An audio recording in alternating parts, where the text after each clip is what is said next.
بسم اللہ الرحمن الرحیم۔ آن لائن سپورٹ پروگرام برائے جماعت ہشتم، مضمون اردو، ہفتہ نمبر 6، لیکچر نمبر 4۔ سرگرمی سوال نمبر 4 اور 5، سبق قربانی، مصنف مرزا ادیب۔ سبق قربانی کا یہ سوال نمبر 4 اور سوال نمبر 5 ہے جو آج کے دن آپ لوگوں نے کرنا ہے۔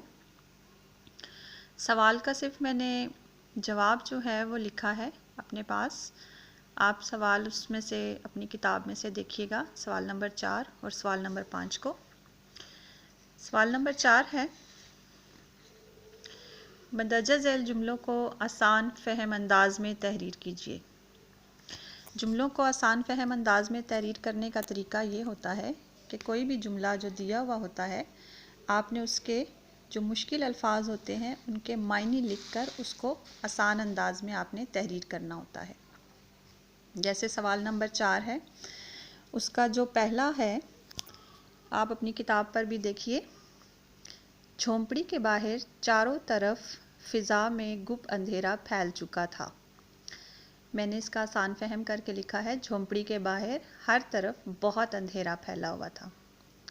نمبر 2، کتنی قیمتی جانیں تلف ہو جائیں گی، کتنی قیمتی زندگیاں ضائع ہو جائیں گی۔ دونوں کو کوئی ایسا طریقہ نہیں سوچتا تھا جس سے وہ گاڑی کے ڈرائیور کو خطرے سے آگاہ کر سکیں۔ نمبر 3، دونوں کی سمجھ میں نہیں آ رہا تھا کہ ڈرائیور کو خطرے کی اطلاع کیسے دیں۔ نمبر 4، سردی کے مارے وہ کانپ رہی تھی، بار بار ان کے قدم اکھڑ جاتے تھے۔ ٹھنڈ سے وہ کانپ رہی تھی اور ان سے چلنا مشکل ہو گیا تھا۔ نمبر 5، یہی دو ہستیاں تھیں جو جسموں میں لہو جما دینے والی سردی کا انتہائی بہادری سے مقابلہ کاری تھی۔ وہ دونوں ہی تھی جو رگوں میں خون جما دینے والی سردی سے بہادری سے لڑ رہی تھی۔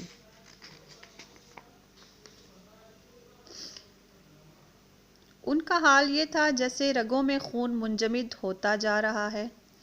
ان کا یہ حال تھا کہ جیسے جسم میں خون جم گیا ہو۔ یہ تھا سوال نمبر 4 جو جملوں کو آپ نے آسان فہم انداز میں لکھنا تھا۔ اب سوال نمبر 5 ہے، درج ذیل بیانات درست کر کے تحریر کریں۔ آپ نے سبق تو پڑھا ہوگا، سبق کی ریڈنگ کے مطابق آپ لوگوں نے بیانات کو درست کر کے لکھنا ہے۔ میں نے درست کر کے انہیں لکھا ہے، آپ بھی دیکھیے گا کہ یہ بیان کیسے غلط ہیں اور کیسے درست ہیں۔ پہلا ہے، بڑھیا بیوہ تھی اور اس کی اپنی ایک فیکٹری تھی۔ اب ایسا تو نہیں تھا، سبق میں ہے بڑھیا بیوہ تھی اور وہ ایک فیکٹری میں کام کرتی تھی۔ دوسرا، بارش اتنے زوروں پر تھی کہ بڑھیا فیکٹری نہ جا سکی۔ بارش نہیں تھی بلکہ برف باری تھی۔ برف باری اتنے زوروں پر تھی کہ بڑھیا فیکٹری نہ جا سکی۔ نمبر 3، بڑھیا کے اعضاء بہت مضبوط تھے۔ درست ہے، بڑھیا کے اعضاء بہت کمزور تھے۔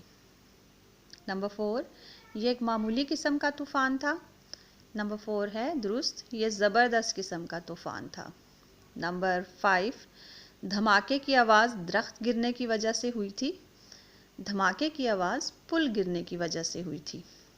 نمبر 6، جھونپڑی کے باہر موسم بہت خوشگوار تھا۔ جھونپڑی کے باہر بہت سردی تھی۔ نمبر 7، انہوں نے کپڑے پٹری پر رکھ کر آگ لگا دی۔ انہوں نے سارا سامان پٹری پر رکھ کر اسے آگ لگا دی۔ گاڑی پل سے گزر کر رک گئی۔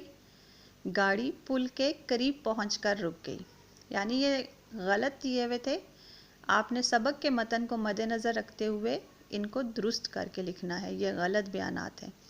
یہ دو کام ہیں، آپ نے پہلے کیا کرنا ہے کہ غلط آسان فہم انداز میں جب لکھنا ہے، سوال لکھنے کے بعد پہلے آپ نے نمبر 1 کا جو کتاب پر دیا ہوا جملہ ہے وہ لکھنا ہے اور پھر اس کو نیچے آسان اپنے الفاظ میں لکھنا ہے۔ اسی طرح سے درست بیانات والا جو سوال نمبر 5 ہے، اس کا پہلے غلط فقرہ لکھنا ہے اور اس کے بعد آپ نے اس کا درست فقرہ لکھنا ہے، ٹھیک ہے؟ امید ہے کہ یہ کام آپ کو سمجھ آ گیا ہوگا۔ اپنے دعاؤں میں ہمیں بھی یاد رکھیں، رمضان کی خوب ساری عبادت کریں، ڈھیروں ڈھیر ثواب کمائیں اور اپنا کام محنت، لگن اور دیانتداری سے کریں۔ اللہ حافظ۔